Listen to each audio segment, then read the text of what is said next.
Hello guys, welcome to আরবি electric. আজকের topic ceiling fan. তো এই সিলিং ফ্যানটা আজকের এসছে রিপেয়ারিং হওয়ার জন্য। তো চলুন এতে কী কী প্রবলেম আছে দেখে নিই। ফার্স্টে তার কানেকশান করে নিয়েছি দুটো, যেটাতে ফেস আর নিউট্রাল দেবো। আর এটা সবার ফার্স্টে আমি সিরিজ লাইন দিয়ে চেক করব।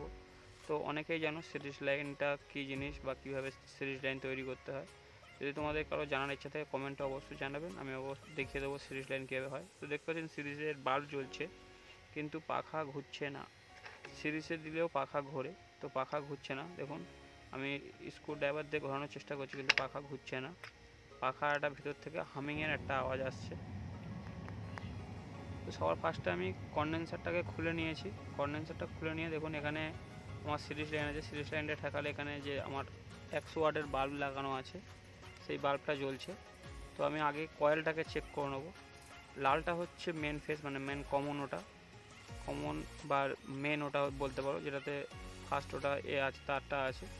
ওটা থেকে দুটো যে তার আছে, বাকি যে দুটো তার আছে ওই দুটো যখনই হবে তো সব কটাতে জ্বলতে হবে। প্রথমটা একটু জোরে আর একটা হালকা, নাই পুরো 100% যায় না, এটা কি বলে তোমরা যদি কেউ জেনে থাকো আমাকে অবশ্যই জানাবে।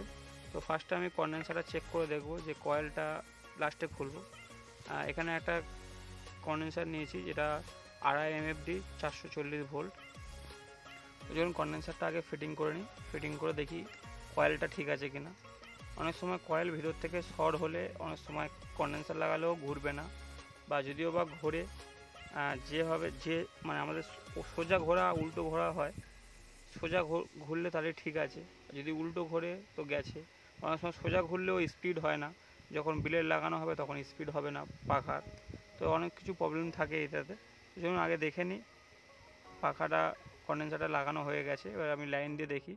তো এখানে দেখতে পাচ্ছেন আমার পাখাটা টাঙিয়ে দিয়ে লাইন দিয়ে, মানে দুখানা লাইন ফেস নিউট্রাল আমি এখানে ক্লিপ করে রেখেছিলাম, তো ক্লিপে লাগিয়ে দিয়েছি।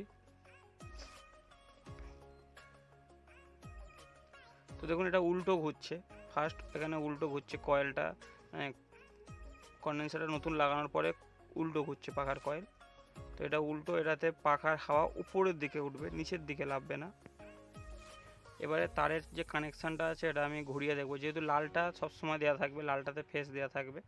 শুধু খালি যে হলুদ তারটা দেখতে পাচ্ছেন ওটাকে খুলে আমি ব্লু বা যে আর একটা যে কোনো কালার আছে ব্লু আছে, ওটা ব্লুটাতে দিয়ে দেখাবো। দেখবো যদি সোজা ঘোরে তাহলে কন্ডেন্সারটাই খালি খারাপ ছিল। হ্যাঁ, এরকম সোজা ঘুরবে, দেখতে পাচ্ছ এদিকে ঘুরবে। তো দেখুন ফার্স্টে লাইনটা দিই, তো সেই উল্টোই ঘুরছিল, যার জন্য আমি পাখার কয়েলটাকে খুলে ফেলেছি। তো এখানে দেখুন এখানে 2-3টে দেখুন এই যে খারাপ আছে, এখানটা একটু পোড়া পোড়া লাগছে। পুরোটা পোড়া নয়, কিছুটা কিছুটা পোড়া পোড়া লাগছে। তো পুরো কয়েলটা বের করলেই বুঝতে পারবো যে পুরো পুড়ে গেছে কি কোনো কি প্রবলেম হয়েছে, কিছু শর্ট হয়েছে। তো দেখুন এখানে যে এই যে জয়েন্টগুলো হয় তারের, সেই জয়েন্টের এখানটায় একটু পোড়া দেখেছি, মানে এর ভিতরেতেই কয়েলটা এক জায়গা হয়ে শর্ট হয়ে আছে, যার জন্যে উল্টো সুল্টো কিছুই বোঝা যাচ্ছে না। এই কয়েলটা এখানে শর্ট হয়ে গেছে। তো এখন আমি এখানে কয়েল বানাই না, যেহেতু আমি মার্কেট থেকে কয়েল বানিয়ে নিয়ে আসি। তো মার্কেটে গিয়ে তো ভিডিও করা সম্ভব হয়ে ওঠেনি কয়েল বানানোটা, তো তার জন্যই কয়েলটা নিয়ে এসে আপনাদের দেখাচ্ছি। এটা নতুন কয়েল ওরা কেটে বানিয়ে দিয়েছে। মার্কেটে বিভিন্ন রকমের কয়েল বানাতে বিভিন্ন রকমের টাকা নেয়, কারণ যারা প্রত্যেক দিনের যারা কাজ করে তাদের জন্য আলাদা রেট হয়, আর যারা হচ্ছে এক আধবার কয়েল বানাতে যাবে তাদের জন্য আলাদা রেট হয়। তো এটা মিনিমাম ধরে রাখুন 170-80 থেকে 200 টাকার ভিতরে কয়েল বানাতে লাগে, খালি কয়েলটা। তো এখানে দেখুন কয়েলটা আমি ফিটিং করে নিয়েছি, এখানে দেখুন কয়েলটা ফিটিং করে নিয়েছি এবং বিয়ারিংগুলোকেও চেঞ্জ করে নিয়েছি। আর এখানে যে লেখাটা আছে দেখতে পাচ্ছেন, এটা আগে একবার পাখাটা রিপেয়ারিং হয়েছিল, বিয়ারিং চেঞ্জ হয়েছিল। তো বিয়ারিংটা যেহেতু কয়েল নষ্ট হয়েছে হিটেতে, বিয়ারিংগুলো কেমন হয়ে গেছিলো, তার জন্য আমি ফের বিয়ারিংগুলো চেঞ্জ করে দিয়েছি। কারণ অনেক সময় বিয়ারিংয়ের জন্যে বিয়ারিং জাম হয়ে গেলে পাখার কয়েলটা পুড়েও যেতে পারে। তো সেই কারণে বিয়ারিংটা আমি চেঞ্জ করে দিয়েছি, দুটো বিয়ারিং। তো চলুন পাখাটা আগে ফিটিং করে নিয়ে আপনাকে দেখাচ্ছি।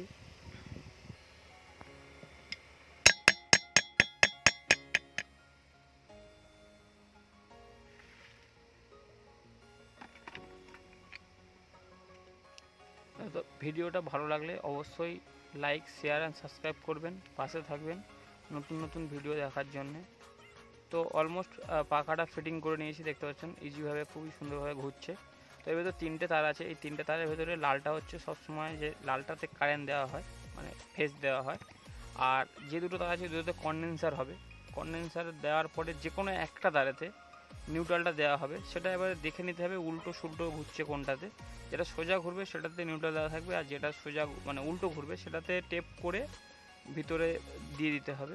মানে তারটাকে টেপ করে একটা কন্ডেন্সারের সাইডে বা কোনো একটা পিন থাকে সেই পিনেতে লাগিয়ে দিতে হবে। যে কন্ডেন্সার ক্লিপ থাকে এই ক্লিপটার ভেতরে লাগিয়ে দিতে হবে। তো চলুন এই ক্লিপটা লাগিয়ে নিয়ে আপনাদেরকে পুরো ভিডিওটা দেখতে থাকুন, দেখলে বুঝতে পারবেন। অনেক সময় অনেকে খালি কন্ডেন্সার চেঞ্জ করতে চায়, তো এইভাবেই কন্ডেন্সার চেঞ্জ করে নেবেন। যে একটা করে তার খুলবেন, একটা যেখানে দেওয়া আছে সেইভাবে করবেন, কন্ডেন্সারটা চেঞ্জ হয়ে যাবে। অনেক সময় যদিও বা ভুলে যাও, সোজা উল্টো আছে, শুধু একটা তারই ঘুরবে, খালি এদিক ওদিক ঘুরলেই হয়ে যাবে।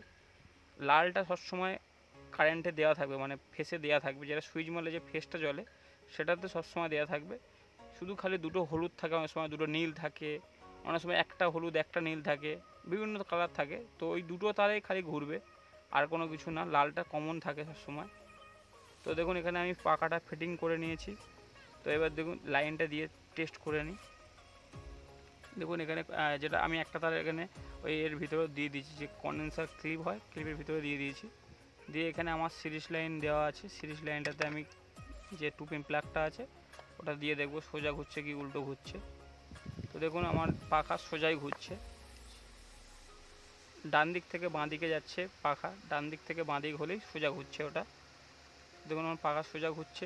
আর আমি যদি তোমাদেরকে উল্টে দেখাই, তো লাইনটাকে বন্ধ করে দেবো দেখাচ্ছি। যদি আমি তারটাকে শুধু একটা তারাই ওই তারটাকে খুলে ওইদিকে ঘুরিয়ে দিলে জিনিসটা উল্টো ঘুরবে। দেখুন এই তারটা বের করলাম, এটা বাদ দিলাম, দিয়ে আর যেটা আমি ভিতরে দিয়ে রেখে দিয়েছিলাম তাতে আমি লাইনটা এখন দেবো। লাল তারটা কিন্তু আমি ফেস দিয়ে রেখেছি, মানে এখন তো ফেস নেই যেহেতু আমি প্লাগ করে দিয়েছি, ওতে কারেন্ট দেওয়া রয়েছে। ওটা তো কোনো অসুবিধা হয় না, যে প্লাস মাইনাস মানে ফেস নিউট্রাল ঘুরে গেলে কোনো অসুবিধা হয় না। তো আমি এখন দেখুন লাইনটা দিচ্ছি সিরিজেতেই। দেখুন সিরিজে দেওয়ার পরে দেখুন পাখাটা উল্টো ঘুরছে, এটা বাঁ দিক থেকে ডান দিক। তো এটা ঘুরলে পাখার হাওয়া উপরের দিকে উঠবে, নিচের দিকে লাভবে না। তো আমাদের দরকার নিচের দিকে পাখার হাওয়া, তার জন্য আমাদের ডান দিক থেকে বাঁ দিক ঘোরাতে হবে পাখাটা। তো আমি এটা প্লাগটা খুলে দিই, যেরকম তার ছিল আগে যে তারটা লাগিয়েছিলাম সেভাবে তারটাকে লাগিয়ে আমি ফিটিং করে নেবো পুরো তারটাকে। তো চলুন ফিটিং করে তারপরে দেখা হচ্ছে।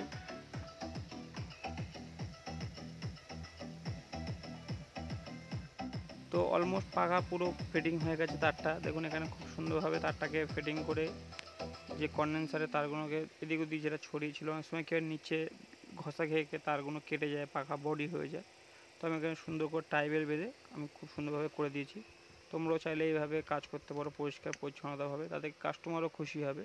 তো যখন লাইনটা ফের দিয়ে চেক করে নিচ্ছি যাতে কোনো সমস্যা না হয় কাস্টমারের বাড়ি গিয়ে, বা কাস্টমার আমার কাছে পাখাটা নিয়ে গিয়ে। তো দেখুন এখানে ফুল স্পিডে পাখা ঘুরছে, আমি সিরিজে দিয়ে রেখেছি। তো আমি এখন ডাইরেক্টে দিয়ে দেখছি, আমার এখানে সিরিজের সুইচ দেখছি টু এ সুইচ আছে।